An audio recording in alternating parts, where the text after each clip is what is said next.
Hey man, have you ever noticed how some men get replaced in weeks and others live in someone's head for years after it's over?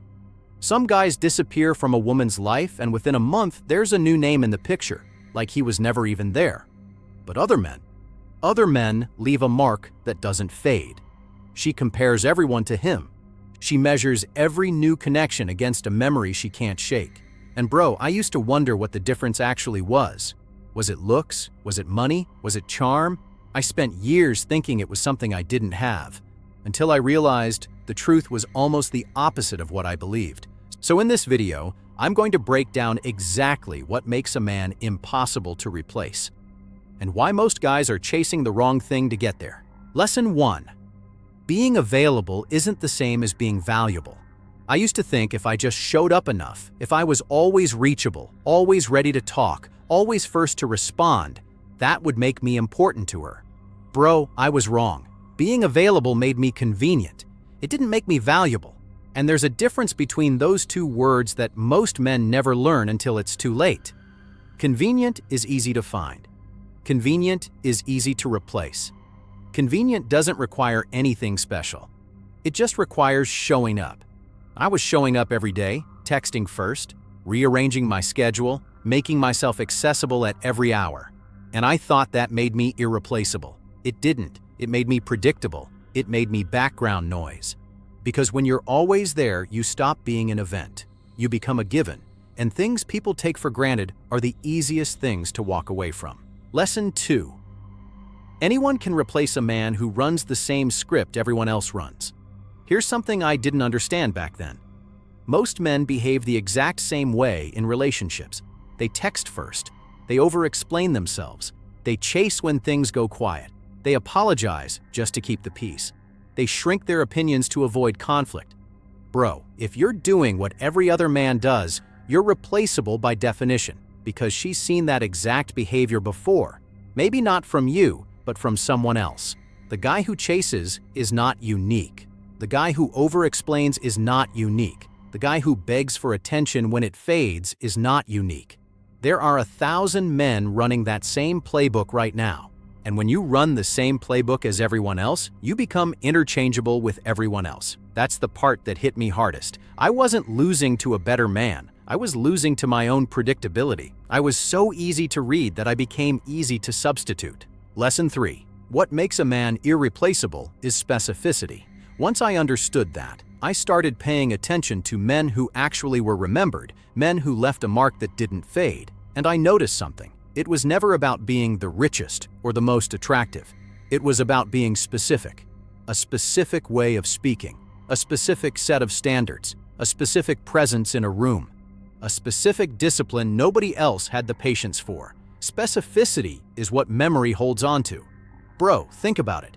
You don't remember generic things. You remember the particular way someone laughed, the particular thing someone said that no one else would have said, the particular calm someone carried into chaos. Generic men fade from memory because there's nothing distinct to hold on to. Specific men stay because there's no substitute for the exact thing they offered. And that's when I realized I didn't need to be more available. I needed to be more myself, sharpened, disciplined, undeniable. Lesson 4.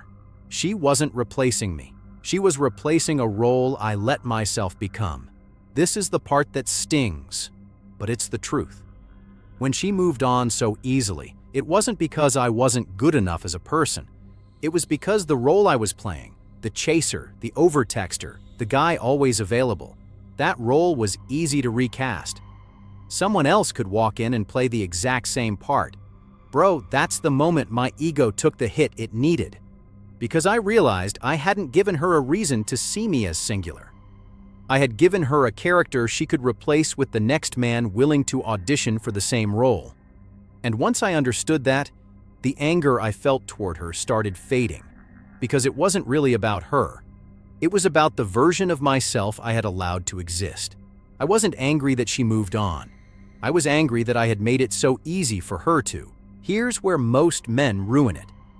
When a man senses he's becoming replaceable, when he feels her attention drifting, when he notices the silence getting longer, his first instinct is to try harder at the exact same behaviors that made him replaceable in the first place. He texts more, he explains more, he apologizes more, he shows up more. Bro, that's the trap. Because doing more of a generic behavior doesn't make you specific. It just makes you more available, more predictable, more of the same thing she's already grown numb to. Trying harder at being forgettable doesn't make you unforgettable. It just makes the forgettable version louder. I made this mistake myself. When I felt her pulling away, I didn't change who I was. I just intensified it. More check-ins, more effort, more begging disguised as just caring. And every bit of it pushed her further away because desperation doesn't read as value. It reads as scarcity of self-respect. The more I chased, the smaller I made myself. And the smaller I made myself, the easier it became to walk past me entirely. Lesson 5. Real irreplaceability comes from self-respect and internal standards, not performing harder for approval. This was the turning point. I stopped asking, what do I need to do to keep her interested? And started asking, what kind of man do I actually want to be, regardless of whether she stays? That question changed everything. Because the moment I stopped building my identity around her approval, I started building standards that existed independent of her. I set a standard for how I spent my mornings. I set a standard for how I treated my body. I set a standard for how I spoke to myself when no one was around. I set a standard for what I would and wouldn't tolerate in how someone treated me. Bro, standards are magnetic. Not because they're loud, but because they're rare. Most people bend their standards to keep someone around. I stopped bending mine. And ironically, that's when people started noticing me differently. Not because I was chasing attention, but because I had stopped needing it to feel complete. Lesson 6. Once I stopped trying to be chosen and started becoming undeniable, comparison stopped applying to me. Here's the strange part. Once I built that internal foundation, once my discipline, my calm, my self-respect became consistent instead of performative, I noticed something. I wasn't competing with other men anymore. Bro, you can't compare a man who's specific to a man who's generic. It's like comparing an original to a copy. The original doesn't need to prove it's better. It simply isn't the same category. I stopped trying to out-text, out-effort, or out-chase anyone. I started becoming a version of myself so consistent, so grounded, so clearly mine that no one else could recreate it, even if they tried. That's when I understood real irreplaceability. It's not about being unmatched in looks or money. It's about being unmatched in identity. Nobody can replace a man who has actually built himself because there's nothing generic left to substitute. Lesson 7. The shift. Somewhere in that process, without even trying to make it happen, something changed in how people responded to me. Not because I was performing for attention, but because I had quietly stopped needing it. Bro, this is the part nobody tells you. When you stop trying to be chosen, you paradoxically become harder to walk away from. Not because you're playing hard to get, not because it's a strategy, but because a man who's actually built something real inside himself carries a different weight in a room. People feel it even when they can't explain it. I wasn't checking my phone anymore, wondering if she'd reach out. I wasn't measuring my worth by her attention. I was just living, training, building, reading, working on things that had nothing to do with being noticed. And that's exactly when people started noticing. Because presence like that isn't manufactured. It's earned in silence, in discipline, in the hours nobody sees. And once you've built that, comparison stops being a threat because there's nothing to compare. You're not competing in the same category anymore. Brother, here's the truth I had to sit with for a long time. Becoming impossible to replace was never about making her unable to move on. It was never about making sure she thought about me forever, or making sure no other man could measure up in her eyes. That's still chasing, just a quieter, more disguised version of it. Real irreplaceability isn't about controlling how someone remembers you. It's about becoming a version of yourself so specific, so disciplined, so rooted in self-respect, that comparison simply doesn't apply anymore. Not to her, not to anyone. I stopped needing to be missed to feel whole. And that shift, from performing for her attention to building for my own standards. That's what actually made me impossible to replace.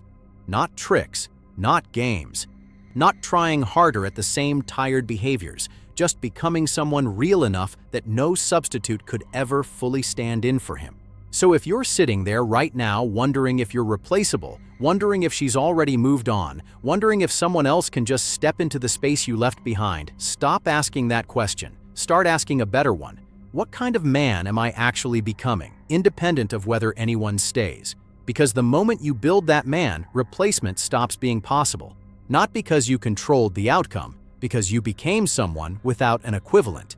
If this hit home, like the video, subscribe, and tell me in the comments, what's one thing about you that no one could ever replace?